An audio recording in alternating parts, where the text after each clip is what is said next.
स्त्री के साथ ये 3 काम बेशर्म होकर करता है, वो पुरुष कंगाल हो जाता है। वे 3 काम कौन से हैं जो अपनी स्त्री के साथ भूलकर भी नहीं करना चाहिए, वरना कंगाल होते देर नहीं लगेगी। दोस्तों, ये कहानी है एक धोखेबाज मित्र और मूर्ख पति की। कहानी बहुत ही शिक्षाप्रद है। विवाहित पुरुषों को अपने जीवन में इस कहानी को उतारना चाहिए। किसी शहर के एक राजा का एक पुत्र था जिसका नाम था विद्युत सेन। विद्युत सेन रूप और यौवन से संपन्न था। एक तो राजा का बेटा था, ऊपर से रूप भी उसे भगवान ने खूब दिया था। एक दिन वो अपने शहर में घूमने के लिए जाता है तो उसने देखा एक साहूकार के बंगले की छत के ऊपर एक बहुत सुंदर स्त्री खड़ी थी जो स्नान करके अपने केसों को सुखा रही थी। चंद्रमा की भांति दमकता हुआ चेहरा और नागिन से लहराते केस बहुत ही सुशोभित हो रहे थे। साहूकार की वो स्त्री पूरे शहर में सबसे अधिक सुंदर थी। उसकी तरह राजकुमार ने आज तक कोई स्त्री नहीं देखी थी। साहूकार की पत्नी पर राजकुमार अपना सब कुछ लुटा बैठा और उसने संकल्प लिया कि इस सुंदर नवयुवती से वो एक बार जरूर मिलन करेगा। अब तो सब कुछ हारा हुआ सा वो अपने महलों को लौट आया और रात दिन उसी के ख्यालों में खोया रहता था। भूख प्यास सब गायब हो चुकी थी। चलते फिरते उठते बैठते बस उसी की तस्वीर उसकी आंखों में तैरती रहती थी। काम वासना से वो दिन रात पीड़ित रहने लगा। ऐसा लग रहा था जैसे उसके बिना उसके प्राण ही निकल जाएंगे। वो हर समय उससे मिलने का उपाय खोजता रहता था। एक दिन उसने एक दूतिन को बुलाकर उस स्त्री का नाम और पता मालूम करवाया तो पता चला कि वो एक नगर के सेठ की पत्नी है और जल्दी में ही उसकी शादी हुई है।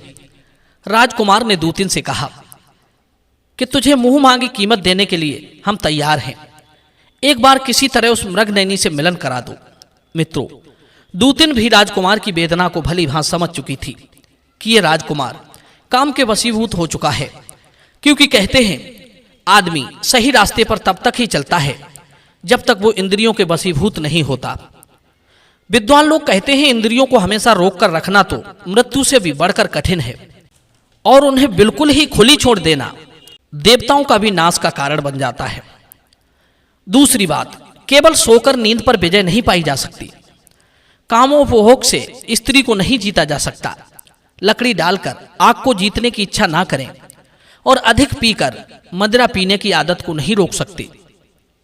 ऐसा करके तो आग में घी डालने जैसा काम करते हो। मनुष्य के अंदर लाज शर्म तब तक ही रहती है जब तक उसके मन में पाप नहीं आता। कहते हैं जिस तरह ईंधन से आग संतुष्ट नहीं होती, नदियों से कभी समुद्र नहीं अघाता, प्राणियों से कभी मृत्यु की भूख नहीं मिटती, उसी तरह दुष्ट स्त्रियों की पुरुषों से और दुष्ट पुरुषों की स्त्रियों से कभी तृप्ति नहीं होती। मित्रों, राजकुमार का प्रिय कार्य करने के लिए वो दूतिन मौका निकालकर उस साहूकार के घर गई और उसकी रूपवती पत्नी से मिलकर कहने लगी, हे बहन, मैं यहाँ के राजकुमार विद्युत सेन का एक संदेश लाई हूं। जब से उसने तुम्हें देखा है तब से वो तुमसे मिलने के लिए बेचैन रहता है। न खाता है न पीता है, हर क्षण उसकी जुबान पर तुम्हारा ही नाम रखा रहता है। तुम्हारे प्रेम में वो इस कदर पागल है, यदि तुम उसे ना मिली तो वो अपने प्राण छोड़ सकता है और उसकी मृत्यु का पाप तुम पर लग जाएगा।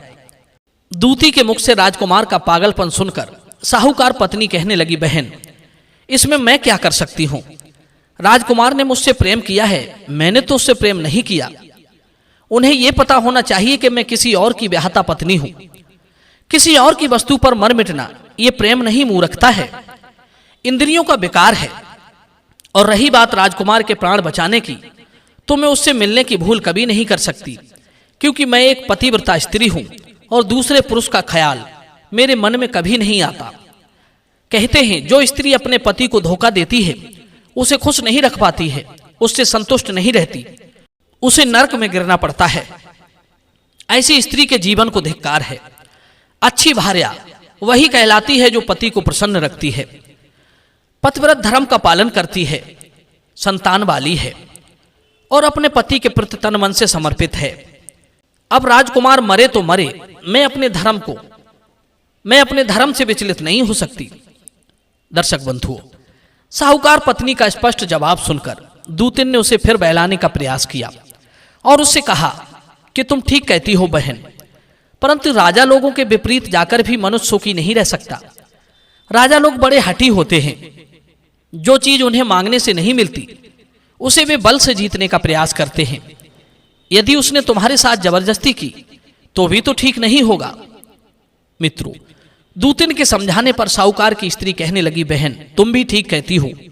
राजा लोगों की ना दोस्ती अच्छी होती है ना दुश्मनी, ये हमेशा अपने मूड मत के होते हैं। अब तुम एक काम करो, मैं स्वयं तो राजकुमार को नहीं अपना सकती। यदि मेरा पति स्वयं मुझे ले जाकर राजकुमार को सौंप दे तो इससे मुझे पाप भी नहीं लगेगा और राजकुमार की इच्छा भी पूरी हो जाएगी।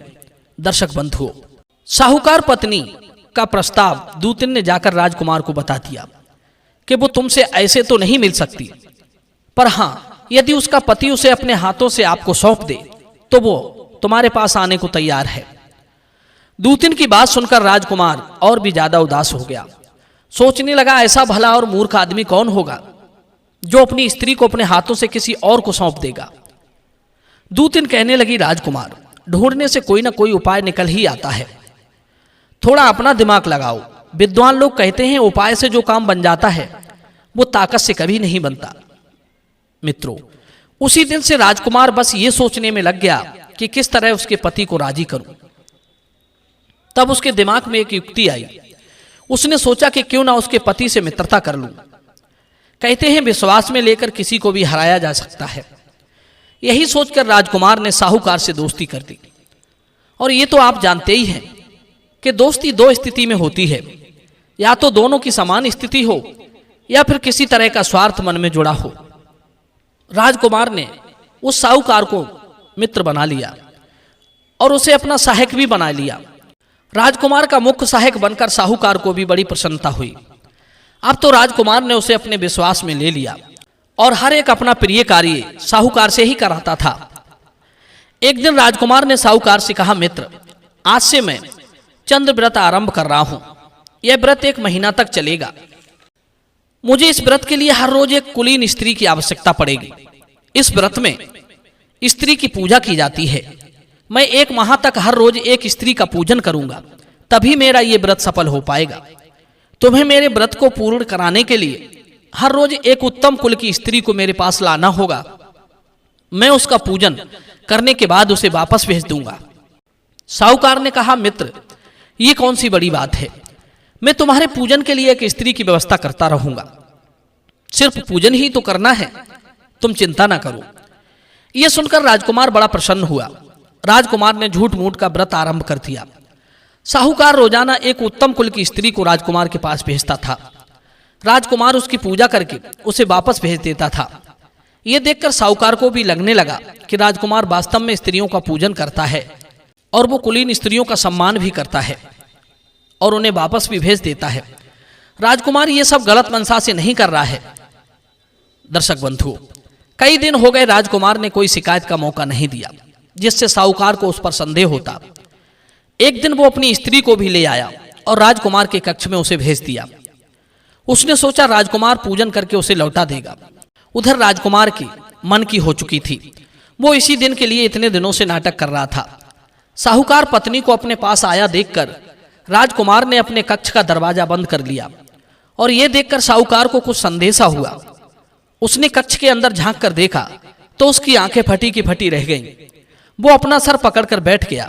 सोचने लगा, इस दुष्ट ने मेरे साथ विश्वासघात किया है, पर मैं सबसे बड़ा मूर्ख हूं जो मैंने अपनी स्त्री अपने ही हाथों से राजकुमार को सौंप दी। सबसे बड़ा दोषी तो मैं स्वयं हूं, इसमें किसी का कोई दोष नहीं। पहली बात तो मैंने राजकुमार पर विश्वास करके सबसे बड़ा दोष का काम किया है, फिर अपनी पत्नी को दूसरे के हाथ में सौंपकर दूसरी सबसे बड़ी गलती की है। कहते हैं मनुष्य को भूलकर भी अपनी स्त्री को कभी दूसरे पुरुष के पास या अकेले में नहीं छोड़ना चाहिए, क्योंकि दुष्ट मनसा वाले लोग उसे अपना अफसर बना सकते हैं। दूसरी बात, स्त्री को कभी जुए में नहीं लगाना चाहिए। स्त्री को जुए में लगाकर धर्मराज ने भी कुछ लाभ नहीं उठा पाया। तीसरी बात, स्त्री का कभी सौदा नहीं करना चाहिए, उसे बेचना नहीं चाहिए, ना कभी उसकी कीमत लगानी चाहिए। स्त्री मनुष्य का जीवन है, शक्ति है, साहस है, कोई विषय वस्तु या मनोरंजन की वस्तु नहीं है। स्त्री की रक्षा देश की, समाज की, परंपरा की और धर्म की रक्षा है। दर्शक बंधुओं, क्या है आपकी राय इस कहानी के विषय में? आप अपनी राय कमेंट में जरूर देना। मिलते हैं अगली वीडियो में नई चर्चा के साथ। आप सभी का बहुत बहुत धन्यवाद। जय श्री कृष्ण।